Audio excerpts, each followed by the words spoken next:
Assalamualaikum dan salam Malaysia Madani. Saya Muhammad Nur Hafizuddin bin Muhammad Zainuddin. Saya merupakan guru bahasa Melayu di SJKC Sungai Dua, Karak, Pahang. Saya telah mengajar di sana selama 8 tahun. Tuan-tuan dan puan-puan, tajuk pembentangan kajian tindakan saya ialah mengatasi penggunaan huruf kecil pada huruf pertama di awal ayat menggunakan bahan bantu bobina. Tuan-tuan dan puan-puan, kemahiran menulis amat penting yang perlu dikuasai oleh semua murid. Hal ini kerana melalui penulisan, murid boleh melahirkan idea, pendapat serta menzahirkan pandangan mereka melalui penulisan.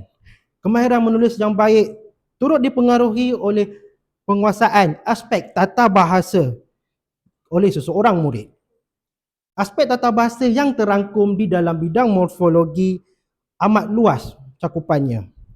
Salah satunya ialah aspek tanda baca yang boleh mempengaruhi kualiti penulisan seseorang murid, bahkan markah pentaksiran dan juga markah peperiksaan mereka nanti.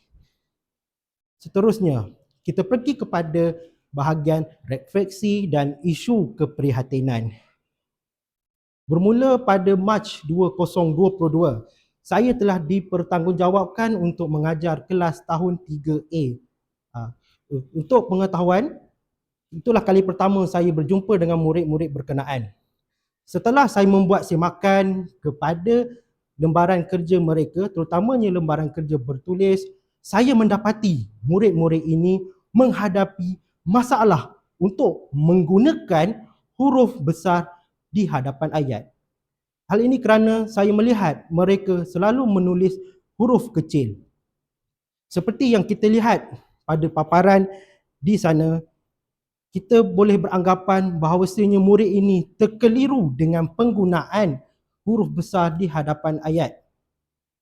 Apabila saya menjalankan soal jawab kepada mereka, mereka memberikan maklum balas bahawasanya mereka tidak tahu dan tidak faham tentang konsep penggunaan huruf besar, terutamanya di bahagian awal ayat.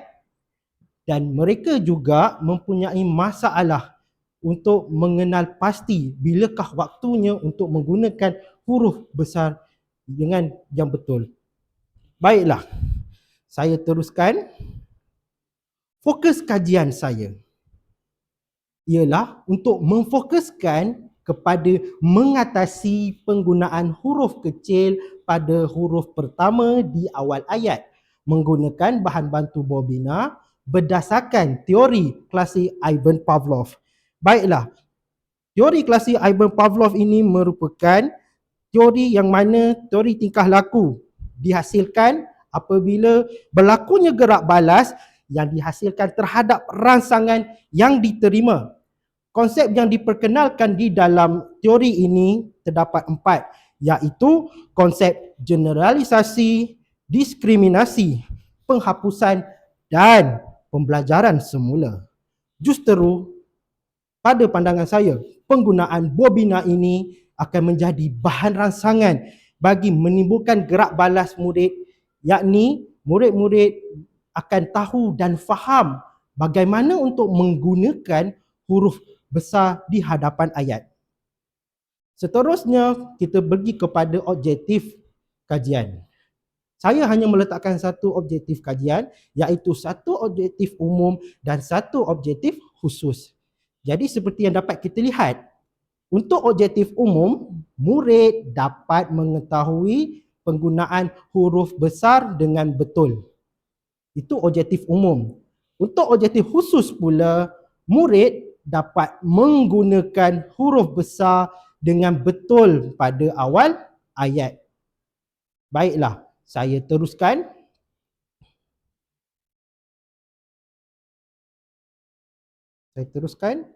Okey, untuk kumpulan sasaran. Kumpulan sasaran untuk kajian saya ialah 4 orang murid tahun 3A di SJKC Sungai Dua. Murid-murid ini telah saya pilih menerusi ujian pra, pemerhatian dan juga analisis dokumen. Seterusnya kita beralih pula ke bahagian pelaksanaan kajian. Untuk melaksanakan kajian ini, saya telah memilih gelung kajian tindakan Kemis dan McTaggart yang diadakan pada tahun 1988. Sekiranya kita melihat lebih teliti kepada paparan itu, terdapat dua gelungan. Yang mana gelungan pertama, kita ada plan, action, observe dan reflect. Jika kita ubah ke dalam bahasa Melayu, plan itu bermakna tinjauan awal. Untuk bahagian tinjauan awal, saya melaksanakan analisis dokumen dan juga pemerhatian. Analisis dokumen ini saya lakukan dengan mengambil dan memeriksa lembaran kerja murid, terutama yang bertulis, tidak sama ada melalui buku aktiviti maupun buku kerja mereka. Dan saya juga melakukan pemerhatian. Pemerhatian ini saya lakukan dengan merujuk kembali kepada DSKP Bahasa Melayu, di mana pada kemahiran 3.2.1 Roman 1 iaitu membina dan menulis ayat sebagai rujukan saya. Kemudian saya merancang tindakan disebabkan saya mempunyai dua gelungan di dalam kajian tindakan saya, jadi saya buat dua persembahan di sini. Okey, kita pergi kepada body abjad untuk golongan yang pertama. Dan saya terus melaksanakan tindakan dan memerhati. Dengan cara ini juga saya turut menjalankan analisis dokumen dan pemerhatian. Dan hasilnya ialah saya mendapati 1 daripada 4 orang responden mencapai objektif kajian. Setelah itu, saya pergi kepada proses mereflect, yang mana hasilannya mendapati bahan itu kurang menarik mereka dan juga kurang mencabar kemampuan pembelajaran mereka. Sebahagian itu, saya sebagai guru membuat tinjauan dan membuat refleksi kepada kitaran 1, yang mana saya juga menggunakan kaedah yang sama seperti tinjauan awal sebelum ini, iaitu analisis dokumen dan pemerhatian. Dan saya merancang tindakan seterusnya, iaitu bobina seperti yang dapat tuan lihat sekarang ini. Baiklah, masih lagi saya melaksanakan tindakan dan memerhati melalui ujian pos dan juga analisa dokumen. Kemudian saya membuat refleksi. Jadi mereflect ini nanti kita akan tengok kepada slide yang seterusnya. Baiklah, kita berkenalan sedikit dengan bahan bantu bobina ini. Okey, tuan-tuan dan puan-puan.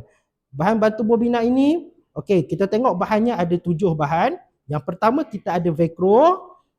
Kedua kita ada file plastik, dan file plastik ini sebenarnya file plastik yang sudah tidak digunakan lagi.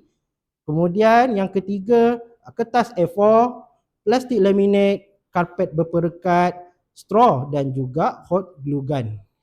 Dan di dalam bobina ini dipecahkan kepada 3 bahagian, SKO. Baiklah, saya terangkan apa itu SKO. SKO, S merupakan subjek, K merupakan kata kerja, manakala O merupakan objek. Jadi untuk membina suatu ayat yang asas, saya menggunakan kaedah SKO. Seterusnya, apa yang akan murid lakukan di dalam bobina ini? Okey, mereka hanya perlu menyusun perkataan yang guru berikan untuk membentuk ayat.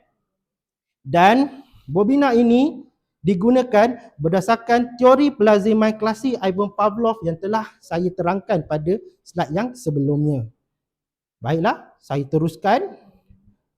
Bagaimana aplikasi bahan bantu bobina ini berlaku? Di sini saya letakkan 5 langkah di mana aplikasi bahan bantu bobina ini bermula dengan murid-murid memilih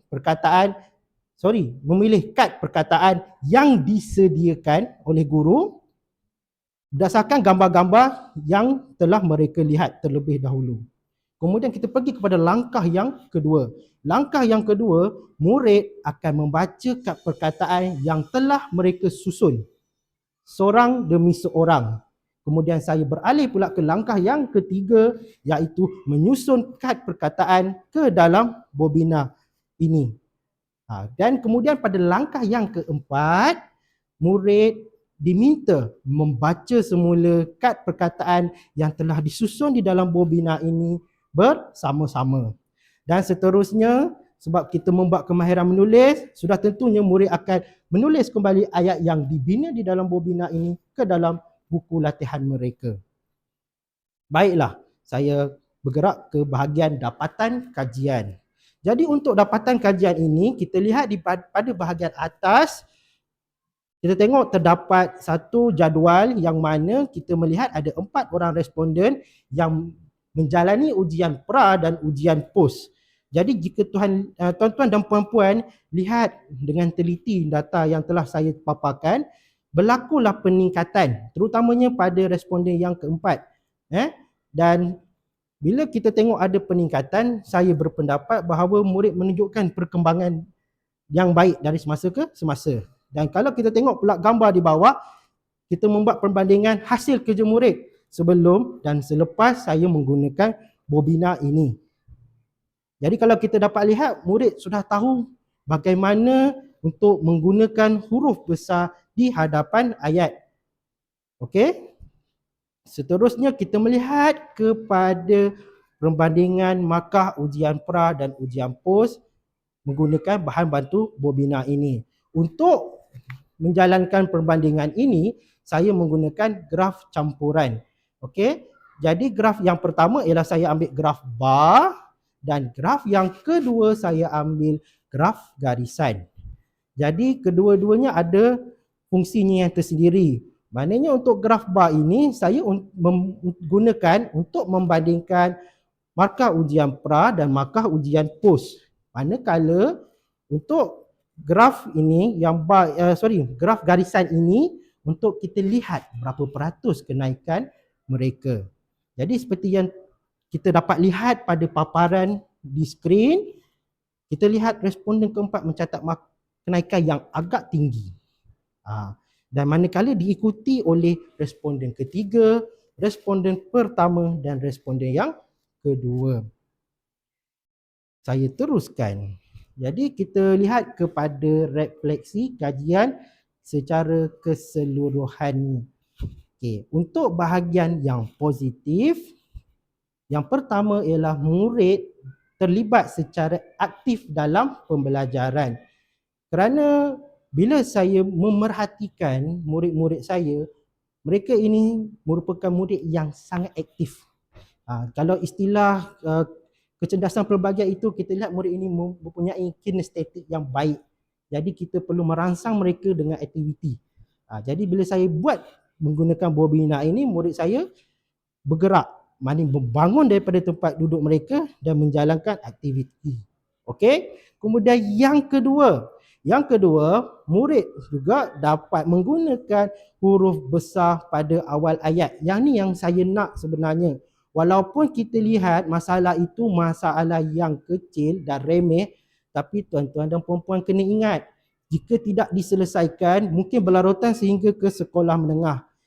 Berdasarkan pengalaman saya telah mendapat maklum balas daripada adik saya, juga seorang guru yang bertugas di Negeri Sembilan. Beliau merupakan penanda kertas SPM Bahasa Melayu. Dia memberitahu kepada saya bahawa masih terdapat calon-calon SPM yang menggunakan huruf kecil pada awal ayat dan itu mengganggu kualiti penulisan mereka. Dan yang ketiga, membantu murid membina ayat mudah dengan betul. Selain daripada kita nak menyelesaikan masalah penggunaan huruf kecil pada awal ayat itu tadi, kita juga dapat membantu murid membina ayat mudah dengan betul, menerusi SKO yang kita gunakan sebentar tadi. Okay, kemudian seterusnya meningkatkan keyakinan diri murid dalam menulis. Jadi murid ni kita perlu asah keyakinannya dari peringkat awal. Kerana murid kita ni biasanya dia akan takut untuk buat salah. Salah satu contohnya berdasarkan pemerhatian yang saya lakukan, ada seorang murid saya, dia ada satu tabiat memegang getah pemadam terlalu kerap. Bila suruh tulis dan bila kita hendak membetulkan, dia terus padam walaupun kadang-kadang perkataan yang dipadam itu betul. Dan kita lihat pula pada bahagian yang negatif tentang refleksi kajian ini. Yang pertama, kelemahannya ialah Untuk bobina hanya mampu memuatkan 2 rangkai kata pada satu-satu bahagian. Kerana bila kita letakkan lebih, mungkin tidak muatlah. Okey, kemudian yang kedua, tidak sesuai untuk untuk pengajaran ayat majmuk. Jika kita ingin gunakan untuk pengajaran ayat majmuk, kita perlu mengubah bahagian di sini supaya kita boleh memuatkan lebih banyak perkataan dan rangkai kata. Dan yang ketiga, bobina ini mengambil masa untuk dihasilkan. Kerana bahan yang kita gunakan untuk membuat bobina ini terdiri daripada kapet. Jadi kapet ni walaupun dia ada perekat, tapi kita perlu ukur dan dia agak mengambil masa untuk dipasang. Seterusnya, saya pergi kepada cadangan untuk kajian seterusnya. Di sini saya senaraikan 3. Yang pertama, saya akan meminta guru bahasa Melayu yang lain untuk menggunakan bobina. Kerana saya berpendapat sekiranya kita mampu menyelesaikan masalah penggunaan huruf kecil ini dengan lebih awal, kita akan boleh selesaikan masalah lain yang akan mendatang. Dan yang keduanya, saya bercadang untuk menambah unsur penerangan iaitu unsur P ke dalam bobina ini. Contohnya, Meme memotong sayur di dapur. Begitu. Okey. Kemudian yang ketiga, yang untuk meningkatkan kemahiran murid menggunakan huruf besar pada bahagian-bahagian lain di dalam ayat. Ini melibatkan iaitu kata nama khas. Kata nama khas ini walaupun diduduk di mana-mana bahagian di dalam ayat, dia perlu ditulis dengan huruf besar. Kadang-kadang murid ini dia mudah terkeliru. Misalnya jika mereka menyalin kembali tajuk ke dalam ayat ataupun petikan, mereka akan tulis semuanya dengan huruf besar. Jadi saya mencadangkan untuk menggunakan bobina ini untuk tujuan tersebut. Baiklah, sekian saja pembentangan daripada saya. Sekiranya terdapat salah dan silap, saya memohon maaf. Sekian, terima kasih.